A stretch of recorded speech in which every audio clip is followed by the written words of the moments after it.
Welcome to exam तक। आज है 21 जनवरी और 21 जनवरी 2021 से बनने वाले सभी मोस्ट इंपोर्टेंट करंट अफेयर्स के क्वेश्चन हम लोग इस वीडियो में करने वाले हैं। साथ में मैं आपको हर एक क्वेश्चन के साथ में डिटेल में एक्सप्लेनेशन भी बताऊंगा एंड साथ में वोकैब भी मिलेगी। लास्ट में आपको कोई क्वेश्चन भी पूछूंगा जिसका आंसर आपको कमेंट बॉक्स में देना है, तो पूरा वीडियो ध्यान से जरूर से देखिएगा। इसकी क्विज एंड पीडीएफ आपको टेलीग्राम पर मिल जाएगी। और फ्रेंड्स, आप सभी के लिए खुशखबरी यह है कि एग्जाम तक ने क्विज स्टार्ट कर दी है करंट अफेयर्स की।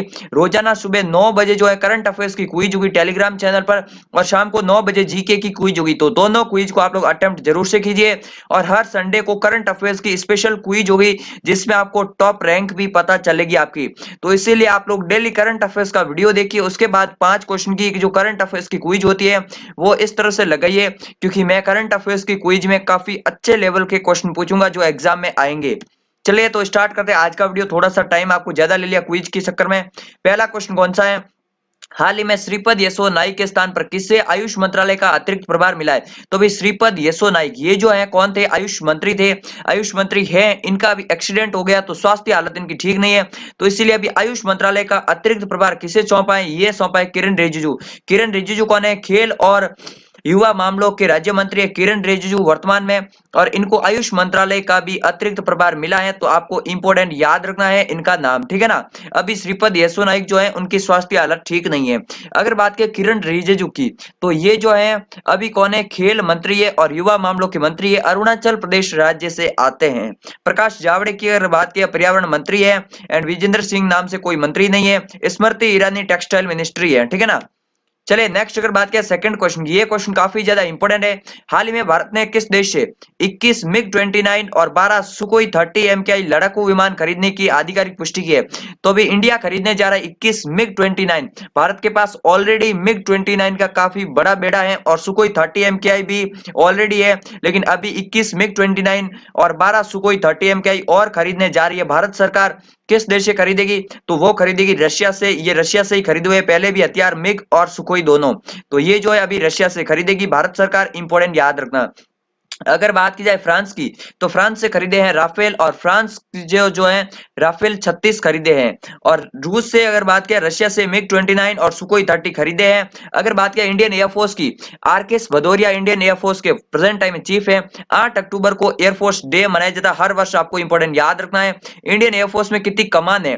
तो 7 कमान है इंडियन एयरफोर्स में। इंडियन आर्मी में भी 7 है, नेवी में 3 कमान है, आपको याद रखना है। इसके अलावा बात की देश के डिफेंस मिनिस्टर कौन है प्रेजेंट टाइम में? तो राजनाथ सिंह जो है वो है रक्षा मंत्री प्रेजेंट टाइम में, आपको इंपोर्टेंट याद रखना है। चलिए नेक्स्ट अगर बात किया रशिया के बारे में, क्योंकि रशिया से खरीद रहे हैं हम लोग, तो रशिया के बारे में आपको पूरी जानकारी जान लेना इंपोर्टेंट है। एक तो संविधान की बात बताता हूँ। रशिया से जो है ना यूएसएसआर के संविधान से हमने क्या खरीदा था? तो मौलिक कर्तव्य जो है ना वो रूस के संविधान से लिए गए। कई बार एग्जाम में क्वेश्चन बनता है कि मौलिक कर्तव्य, मौलिक अधिकार तो लिए अमेरिका के संविधान से, मौलिक कर्तव्य लिए है रूस के संविधान से, और रूस उस समय यूएसएसआर का ही हिस्सा था। अगर बात करें रशिया के प्रेजेंट टाइम में राष्ट्रपति कौन है? व्लादिमीर पुतिन प्रेजेंट टाइम में राष्ट्रपति है, और इन्होंने संविधान में संशोधन किया 2036 तक ये राष्ट्रपति बने रह पाएंगे। रशिया की राजधानी क्या? तो मॉस्को है रशिया की राजधानी। क्षेत्रफल कितना? 1,71,00,000 किलोमीटर स्क्वायर इसका क्षेत्रफल है। रूसी रूबल इसकी मुद्रा है। और यूरोप एंड एशिया दोनों ही महाद्वीपों में फैला हुआ है रशिया, क्योंकि विश्व का सबसे बड़ा देश है। रशिया की जो राजधानी मॉस्को है ना वो यूरोप वाले एरिया में ही है। रशिया जो है यूरोप एंड एशिया दोनों ही में आता है। रशिया में विश्व की सबसे गहरी झील बेकाल झील भी स्थित है, जो कि विश्व की सबसे गहरी झील है, वो भी आपको याद रखना है।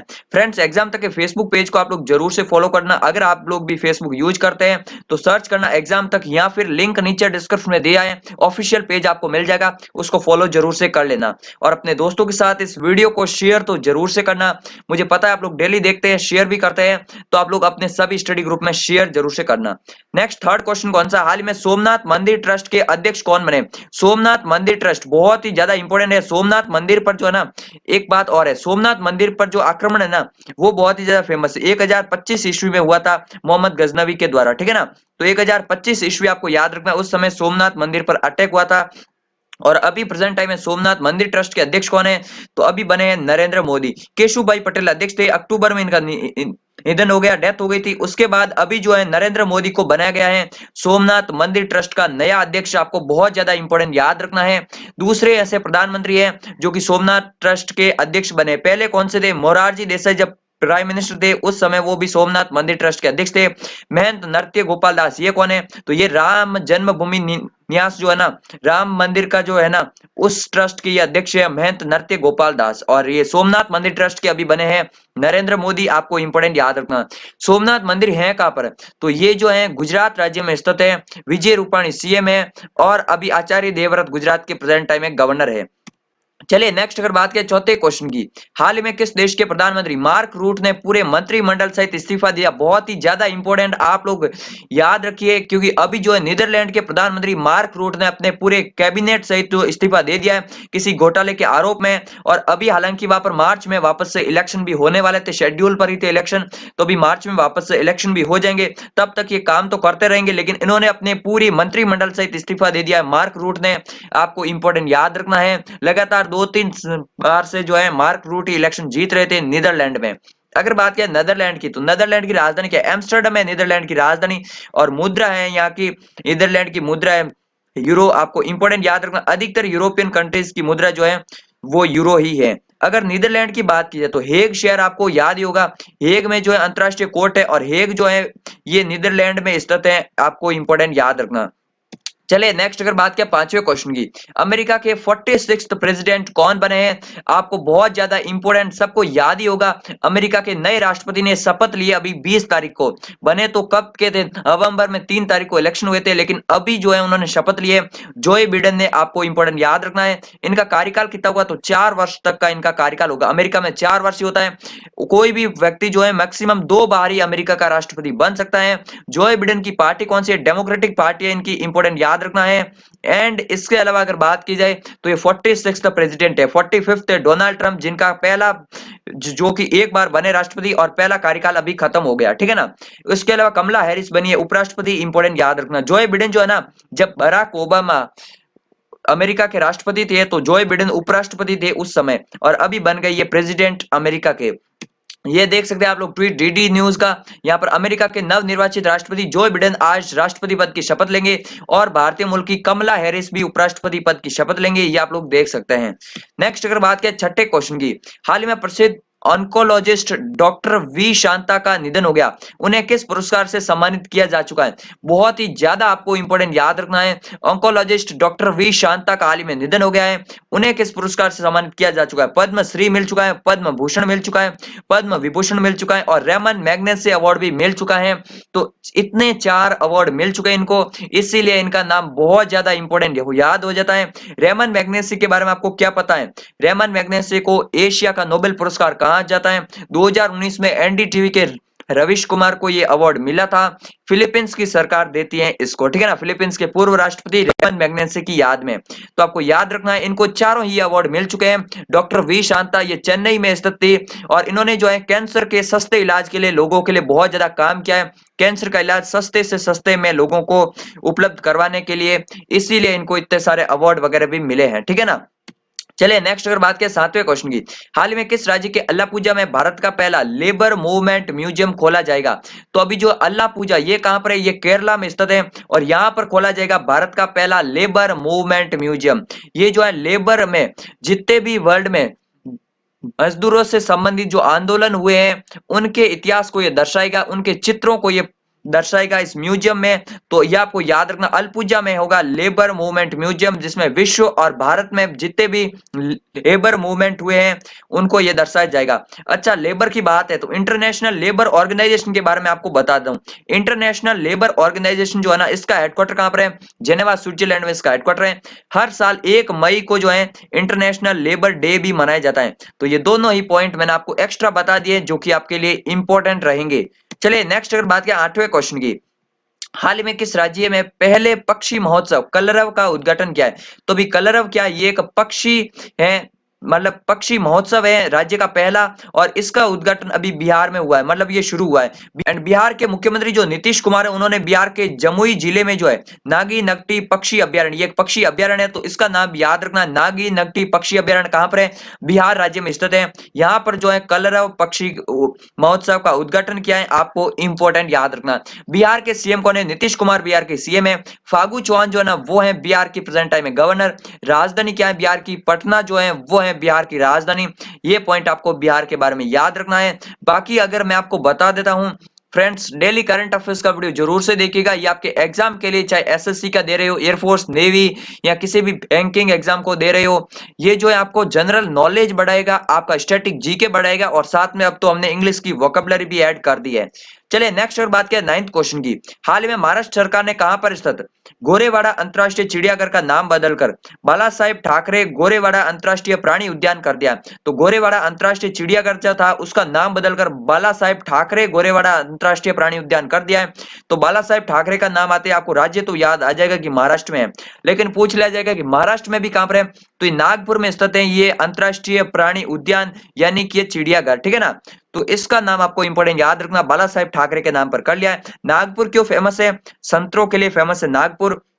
इसके अलावा जो आरएसएस संघ है उसका हेडक्वार्टर कहां पर है? तो आरएसएस का हेडक्वार्टर भी जो है नागपुर में ही है। महाराष्ट्र की सेकंड राजधानी भी है नागपुर, काफी सारे लोगों को नहीं पता होगा, लेकिन महाराष्ट्र की दूसरी राजधानी भी नागपुर है, पहली तो आप सभी को पता ही है बॉम्बे है। महाराष्ट्र के सीएम कौन है? तो महाराष्ट्र के सीएम है प्रेजेंट टाइम में उद्धव ठाकरे। महाराष्ट्र के राज्यपाल कौन है? भगत सिंह कोश्यारी महाराष्ट्र के प्रेजेंट टाइम में गवर्नर है। चलिए अब मैं आपको जो है आज की वोकैबुलरी के 5 वर्ड याद करवाता हूं जो कि काफी इंपॉर्टेंट रहेंगे आपके एग्जाम के लिए। पहला है बेनिवोलेंस। बेनिवोलेंस यानी कि आप ऐसे याद रखो, वोलेंस बिना वायोलेंस। वायोलेंस का मतलब क्या होता है? हिंसा। और बिना वायोलेंस, जो वायोलेंस नहीं करेगा यानी कि जो उग्रता नहीं करेगा, जो हिंसा नहीं करेगा, उसी में हमारी भलाई है, काइंडनेस है। यानी कि बिना वायोलेंस के जो कुछ भी हो जाए तो उसमें भलाई है। जैसे अभी जो है फार्मर प्रोटेस्ट चल रहा है तो ये बिना वायोलेंस के चल रहा है, बेनिवोलेंस, बिना वायलेंस के चल रहा है, तो अच्छी बात है। किसान भी जो है अपना आंदोलन कर रहे हैं और सरकार भी अपनी मांगे पर अड़ी हुई है, जो भी होगा देखा जाएगा। नेक्स्ट है सरकमस्पेक्ट। सरकम का मतलब क्या होता है? आसपास, अराउंड, और स्पेक्ट मतलब कि सावधान रहना, सतर्क रहना।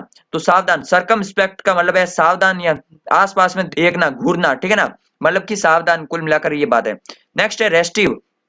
अब आपको सभी को पता होगा रेस्ट, REST का मतलब क्या होता है? आराम। लेकिन आपकी जिंदगी में रेस्ट चीज नहीं है, रेस्ट है ही नहीं। तो रेस्टिव मतलब बेचैन, आप रेस्टलेस हो मतलब कि बिना आराम किए, बिना थके, रेस्टलेस, बेचैन है आप लोग, मतलब बिल्कुल रेस्ट नहीं है, ठीक है ना। नेक्स्ट है अपोजिट। एक तो होता है ऑपोजिट, ऑपोजिट मतलब कि उल्टा, लेकिन ये अपोजिट है। अपोजिट मतलब कि ये उचित है। ये एप्रोप्राइट, एप्रोप्राइट तो सभी को पता ही होगा, उचित है, मतलब कि अपोजिट का मतलब भी उचित है।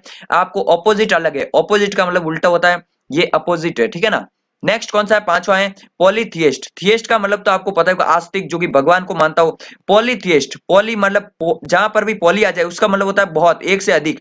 तो पॉली का मतलब क्या होता है? बहुदेववादी। पॉलीथियस्ट मतलब बहुदेववादी, one who believe in many gods. अगर बात किया पॉली की, जैसे पॉलीगैमी आ गया, तो जिसकी एक से ज्यादा पत्नी हो, जिसको कहते हैं पॉलीगैमी। तो पॉली का मतलब भी एक से अधिक होता है, और पॉलीथियस्ट मतलब बहुदेववादी, जो कि एक से ज्यादा भगवान में विश्वास करता है। तो ये 5 वर्ड आपको याद करा दिए। अब मैं आपको कल के सवाल का आंसर देता हूं। कल क्वेश्चन पूछा था, पुडुचेरी की विधानसभा में पूर्ण राज्य का दर्जा प्राप्त है। अभी भारत में 8 केंद्र शासित प्रदेश है, ठीक है ना। पुडुचेरी की राजधानी क्या है? तो पांडिचेरी ही पुडुचेरी की राजधानी है। पुडुचेरी के सीएम कौन है? वी नारायण स्वामी है। पुडुचेरी के उपराज्यपाल कौन है? किरण बेदी। इंडिया की फर्स्ट आईपीएस ऑफिसर जो है, इंडिया की पहली women IPS officer Kiran Bedi जो है, वो भी एलजी है पुडुचेरी की। पुडुचेरी में 4 जिले हैं और चारों जिले आपस में बॉर्डर शेयर नहीं करते हैं। ये सब जानकारी आपको कमेंट बॉक्स में लिखनी थी। काफी सारे स्टूडेंट ने कमेंट भी किया। आप सभी लोग डेली कमेंट जरूर कीजिए। अब आज का क्वेश्चन कौन सा है? भारत सरकार कब प्रतिवर्ष पराक्रम दिवस के रूप में मनाने की घोषणा की है? तो पराक्रम दिवस प्रतिवर्ष कब मनाया जाएगा, ये भारत सरकार ने हाल ही में घोषणा की है। किनकी जयंती पर मनाया जाएगा? पूरी डिटेल कमेंट बॉक्स में जरूर लिखिए। टेलीग्राम चैनल को ज्वाइन कर लीजिए, चैनल को सब्सक्राइब कर लीजिए। मिलते हैं एक नए वीडियो में, तब तक के लिए जय हिंद, जय भारत।